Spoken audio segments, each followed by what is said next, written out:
जय श्री कृष्ण। शास्त्री श्री भरतभाई राजगौर भागवत आचार्य, सारा वक्ता, पीढ़ कथाकार छे। તેમનો જન્મ ભારતના ઉત્તર ગુજરાતના સાતલપુર ગામે થયેલ હતો।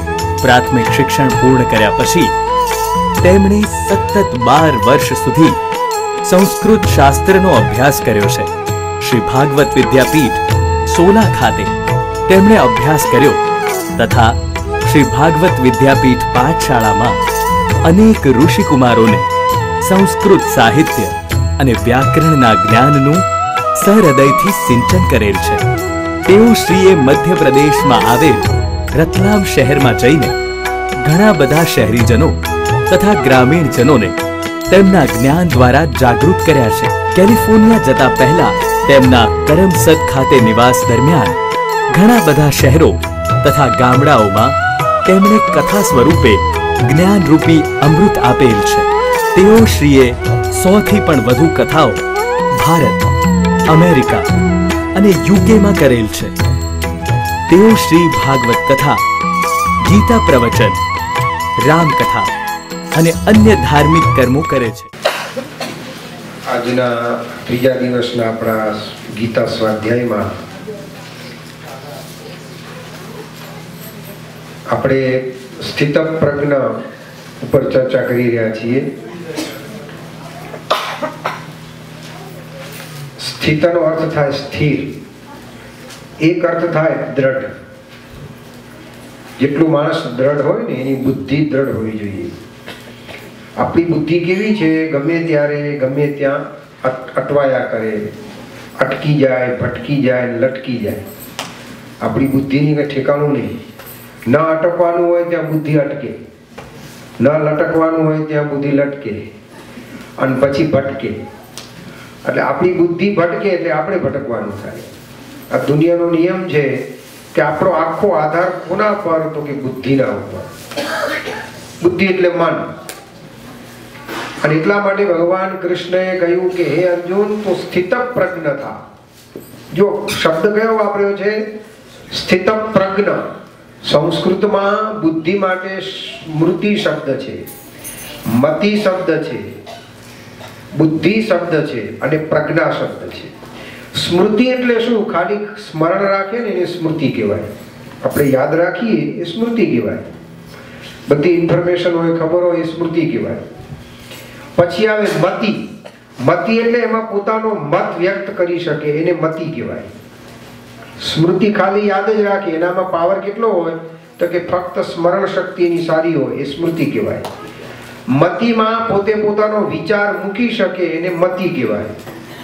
અને બુદ્ધિ એને કહેવાય કે બીજાને જાગૃત કરી શકવાની તાકાત હોય, તેને બુદ્ધિ કહેવાય। બીજાને પણ એની અસર કરે, એ બુદ્ધિ કહેવાય। અને પ્રજ્ઞા કોને કહેવાય?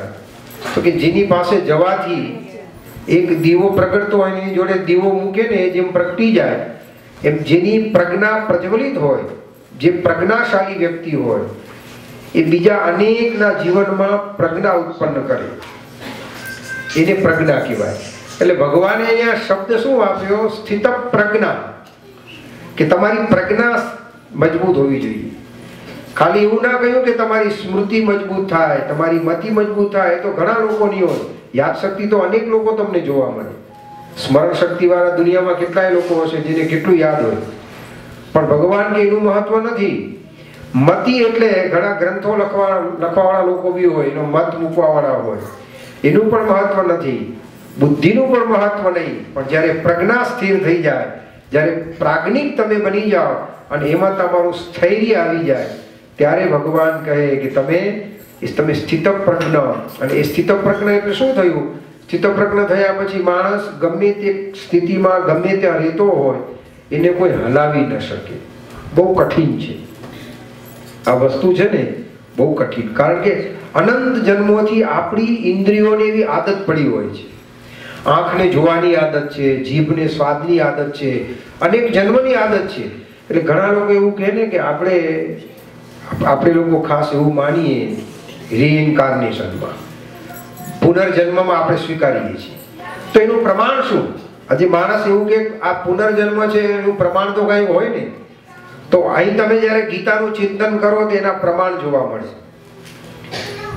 કોઈ પણ વ્યક્તિ હોય એને તમે દરિયાના કિનારે લઈ જાઓ અને થોડાક પાણીમાં આગળ નાખો તો એ ડરે છે. શું કામ ડરે છે?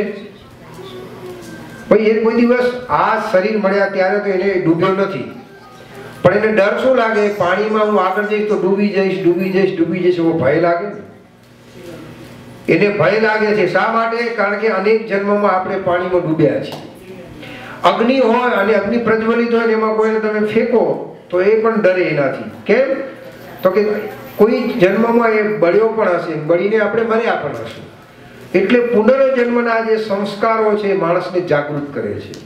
અને એનાથી સૌથી મોટું પ્રમાણ, નાનું બાળક 6 દિવસનું થાય કે 3 દિવસનું થાય અને માં એનો સ્તન એ બાળકના મોઢામાં આપે ત્યારે કોઈ એને શીખ્યું નથી તારે હોઠને આમ કરવાના. એ દૂધને શક કરવા માટે એને જેવો સ્તન આપે એનો હોઠ હલવા લાગે છે. એ ક્યાંથી શીખીને આવ્યો? 3 દિવસનો કે 6 દિવસનો બાળક કે 2 દિવસનું બાળક તરત દૂધ પીવા લાગે છે. કેમ? તો કે અનેક જન્મમાં ક્યારેક ગાયને ધાવ્યો હશે, ક્યારેક કૂતરાને ધાવ્યા હશું, ક્યારેક બિલાડીને ધાવ્યા હશું, પણ દરેક જીવ ધાવે ને એમ એને એનો અભ્યાસ છે, એને ખબર છે. એટલે ઇન્દ્રિયોને અનેક જન્મની એવી આદત પડી છે, મને આ જોઈએ, મને તે જોઈએ.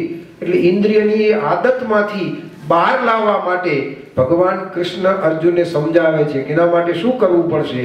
તો કે તારી પ્રજ્ઞાને સ્થિર કર. કઠિનમાં કઠિન કામ છે પ્રજ્ઞા સ્થિર કરવું. તેના માટે ઉપાય શું? આત્મન્યેવાત્મના તુષ્ટઃ. લક્ષણ આપ્યું. જેનો જે પોતાના આત્માની અંદર આત્મા વડે જ સંતુષ્ટ હોય. બહુ સમજો, આ પોતાના દ્વારા જ પોતે સુખી. દુનિયાના બીજા કોઈ પણ પદાર્થ આપણને સુખી ન કરી શકે, નક્કી થયું. બધા સપોર્ટ કરી શકે પણ સુખ તો આપણે જ ઉત્પન્ન કરવું પડે. કૂતરું હોય ને એ હાડકું ચાવે, હાડકામાં લોહી નથી, હાડકામાં કોઈ રસ નથી, પણ કૂતરું જ્યારે હાડકું ચાવે એટલે એનું પોતાનું જ લોહી નીકળે એની દાઢમાંથી. અને એને એમ લાગે કે મને રસ મળે છે, મને રસ મળે છે, મને રસ મળે. પણ રસ આવ્યો ક્યાંથી? તો કે એનામાંથી જ એનો રસ આવ્યો. એવી રીતે આપણે જ્યારે જે કાંઈ ભોજન કરતા હોઈએ, કાંઈ જોતા હોઈએ ત્યારે ઇન્દ્રિયમાં અંદર બેઠેલો રસ છે ને એ જ આપણને અનુભવ થાય છે. પેલો ખાલી સપોર્ટ કરે છે. જેમ પેલું હાડકું કૂતરાને સપોર્ટ કરે અને હાડકામાં કોઈ પણ પ્રકારનો રસ નથી, નિરસ છે, પણ કૂતરાની અંદર રહેલું જે રક્ત એ જ એને સ્વાદ આપે છે. એવી રીતે આપણા અંદરનો આત્મા છે આપણને સ્વાદ આપે છે. હજુ તમે ઉદાહરણથી સમજો કે કેવી રીતે આપણે આપણા આત્માથી સંતુષ્ટ થઈએ. આપણે જમવા બેઠા હોઈએ, કોળીઓ હાથમાં લીધો હોય અને એમાં દીકરો આવીને રિઝલ્ટ આપે અને એમ કે પપ્પા હું ફેલ થયો, પછી તમને ભોજનમાં સ્વાદ લાગે? સરસ મજાનું ભોજન બનાવ્યું છે પણ તમને જમવાનો સ્વાદ હતો ને એના એ પદાર્થ છે, પણ સ્વાદ ક્યાં ગયો? કારણ કે જેવા સમાચાર સાંભળ્યા એટલે આપણને એમાંથી સ્વાદ ઉડી ગયો. તો સ્વાદ ક્યાં હતો? સ્વાદ ખાલી ભોજનમાં જ નહોતો, સ્વાદ આપણા અંદર પણ હતો. એટલે આત્મની એવ આત્મના તુષ્ટઃ સ્થિત પ્રજ્ઞસ્તદોચ્યતે. કોઈ માણસ શેર માર્કેટ રમતો હોય, સવારમાં સરસ મજાનો બ્રેકફાસ્ટ તૈયાર કર્યો અને ખબર પડી કે એકદમ બધા જ પોતે લીધેલા શેર ક્રેશ થઈ ગયા. પછી એને નાસ્તો કરવાનું મન થાય, એ ગુસ્સામાં આવી જાય ને ઘરવાળા ઉપર બધો ગુસ્સો કાઢે. કચરો ક્યાં કાઢે માણસ? આ બધો કચરો કહેવાય ને. કામ, ક્રોધ, લોભ, મદ, મોહ, આ બધો કચરો કહેવાય. એટલે માણસ ગુસ્સો ક્યાં કાઢે? તો કે પોતાનું હોય ત્યાં જ ગુસ્સો નીકળે, તરત ગુસ્સો કાઢે. અને ભાઈઓ જ્યારે આવો ગુસ્સો કરે ત્યારે બહેનોએ વિચારવાનું કે મારા હસબન્ડને બીમારી લાગી છે, રોગ લાગુ થયો. અને બીમાર માણસને શું કરવાનું હોય? દવા જ આપવાની હોય ને. બીમારની સાથે હોય ઝઘડો કરાય. ભાઈ કોઈને તાવ આવ્યો હોય તો આપણે એને ગોળી આપીએ, એનો શું લાફો મરાય? એમ કોઈ વખત પત્ની ગુસ્સે થઈ જાય તો પતિએ સમજવાનું કે આજે એમને બીમારી લાગુ થઈ. આ બધી વોમિટ કહેવાય. માણસ કોઈ આપણી બાજુમાં બેઠું હોય, કદાચ એને તબિયત ખરાબ હોય ને વોમિટ કરે તો આપણે એને મારવા ન જઈએ, આપણે આપણું કપડું સાફ કરી નાખીએ.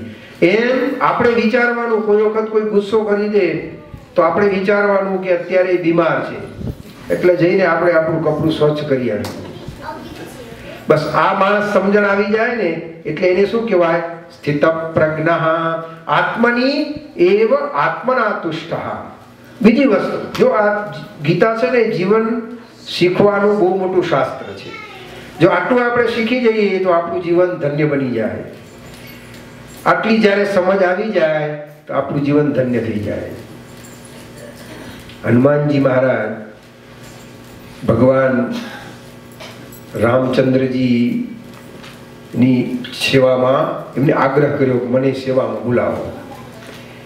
એટલે હનુમાનજી મહારાજને ભગવાન રામે સેવા આપી રાત્રિના શયન સમયે, અને દિવસે સેવા આપી વિભીષણને. એટલે હનુમાનજીને થયું કે આટલો બધો હું રામનો સેવક, અને મને રાતની સેવા, રાત્રે સૂતા સૂતા તો મને પૂરા દર્શન ન થાય ભગવાનના. આપણે દર્શન કરવા જઈએ, ભગવાન આંખો બંધ કરી લે તો, આપણે કોઈને મળવા જઈએ અને આપણી સામે આંખ બંધ કરીને પછી હાથ લંબાવે તો એ મળ્યા કે ભાઈ? આંખ ખોલી હોય તો મજા આવે, આંખ સાથે આંખનું મિલન થાય તો. એટલે હનુમાનજી વિચારે કે ભાઈ રાત્રિના સમયે મને આપ્યું અને દિવસે વિભીષણને આ સેવા આપી, આખો દિવસ વિભીષણ દર્શન કરે અને મને આ સેવા નહીં. એટલે હનુમાનજીને દુઃખ લાગ્યું. ભગવાન રામ પાસે આવીને ફરિયાદ કરી, પ્રભુ મેં શું ગુનો કર્યો? આ વિભીષણને તમારી પાસે લાવનાર હું, અને તમે મને રાત્રે મૂક્યો અને એને દિવસની સેવા આપી. ત્યારે ભગવાન રામ બહુ સરસ સમજાવે છે કે જો હનુમાન, આ વિભીષણ છે ને ગમે તેવો ભક્તો હોય, ગમે તેવો હોય, પણ મૂળ તો રાવણનો ભાઈ ને. એટલે રાત્રે એનો વિશ્વાસ ન થાય, હું તો ઊંઘમાં આવું ને તો તારો વિશ્વાસ થાય, તું મને મારવાનો નથી. આ જે સમજણ છે ને માણસના જીવનમાં, બસ આપણે આવી સમજણ લઈને જીવીએ ને એનું નામ છે સ્થિત પ્રજ્ઞતા. આ બધા સ્થિત પ્રજ્ઞના લક્ષણો છે. આવી સમજણ આવી જાય, આવી સમજણ નથી આવતી એટલે આપણા પરિવારમાં ક્લેશ ઉભા થાય.